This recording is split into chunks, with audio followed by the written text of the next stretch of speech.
कितने साल के हो गए हैं? जल्दी से सोचे लॉजिकल आर्मी।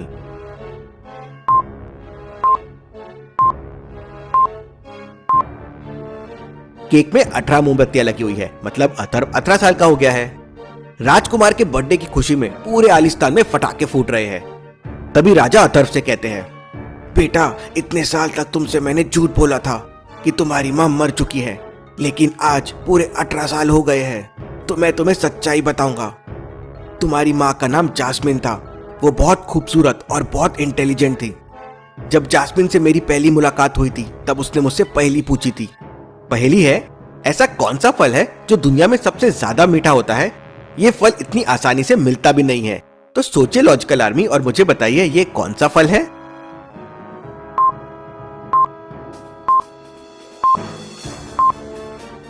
ये मेहनत का फल है। मैंने इसका जवाब दे दिया था।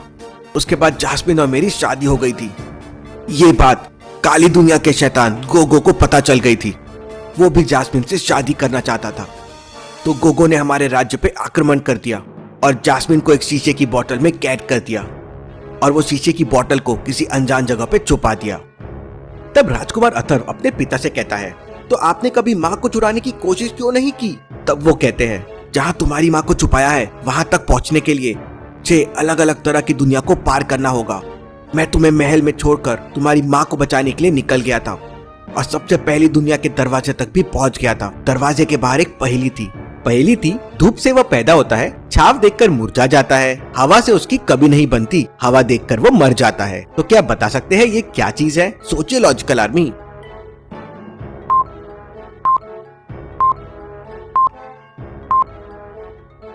इसका सही जवाब है पसीना। इसका जवाब राजा ने दे दिया था और वो जादू दुनिया के अंदर भी चले गए थे, जहां उन्हें एक नक्शे का टुकड़ा मिल गया था। तभी उन्हें खबर मिलती है कि अथर्व की तबीयत बहुत खराब हो गई है। तो इसलिए वह तुरंत अपनी खोज को रोकते हुए महल में वापस लौट आते हैं, जिससे वो अथर्व का ख्याल रख सके। तब अथर्व कहता है, पिताजी, मैं इन 6 दुनियाओं को पार करूंगा और माँ को आजाद करके लाऊंगा।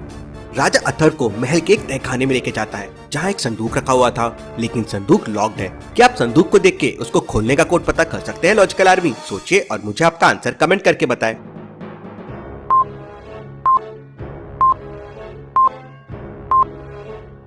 प्लस की जगह मल्टीप्लाई कर दीजिए तो आपको कोड मिल जाएगा। 2 इंटू 5 10 होता है, 3 इंटू 6 18 होता है, तो कोड के लिए 5 इंटू 8 हो जाएगा 40। राजा संदूक खोलते हैं तो उसमें से एक नक्शे का टुकड़ा बाहर निकलता है। राजा कहते हैं, यह उस नक्शे का पहला टुकड़ा है जिसे तुम अपनी माँ तक पहुँच सकते हो, लेकिन बाकी 5 टुकड़े तुम्हें खुद ढूंढने होंगे।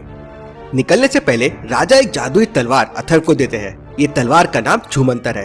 राजा अथर्व से कहते हैं, अंधेरे में ये तुम्हें रोशनी देगी और तुम इस तलवार की मदद से गायब हो सकते हो, लेकिन इस तलवार का इस्तेमाल सिर्फ 2 बार ही किया जा सकता है। अथर्व तलवार लेता है और जंगल में निकल पड़ता है।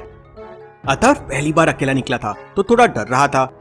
उसे प्यास लग रही थी तो वो पानी पीने के लिए तालाब के पास जाता है। तालाब के पास बहुत सारे शैतान बंदर थे। वो अथर्व के ऊपर कूदते हैं और उससे तलवार छीन लेते हैं।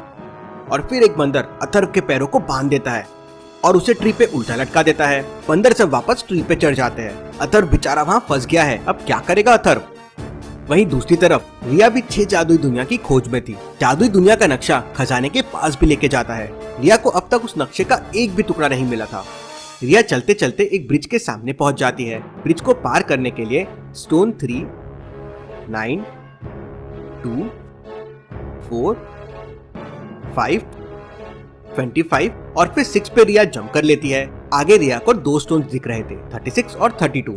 अब रिया को सही स्टोन पे जंप करना है और ब्रिज को क्रॉस करना है। तो क्या बता सकते हैं कौन सा स्टोन सही है, 36 से 32? सोचिए लॉजिकल आर्मी।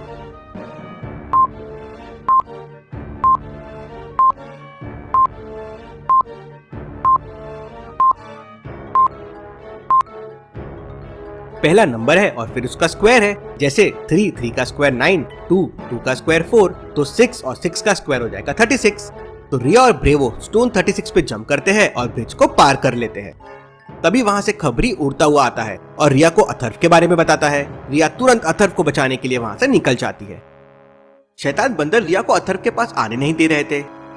ब्रेवो जोरों से भौंकता है तो सारे बंदर वहाँ से भाग जाते हैं। रिया अथर्व को बचा लेती है। अथर्व रिया को अपनी पूरी स्टोरी बताता है और रिया अथर्व की मदद करने के लिए तैयार हो जाती है। दोनों साथ में जादुई दुनिया के दरवाजे तक पहुंच जाते हैं। जहाँ पे अथर्व के पिताजी ने ये नक्शे का टुकड़ा प्राप्त किया था। अथर्व उस दरवाजे के सामने हाथ जोड़कर कहता है,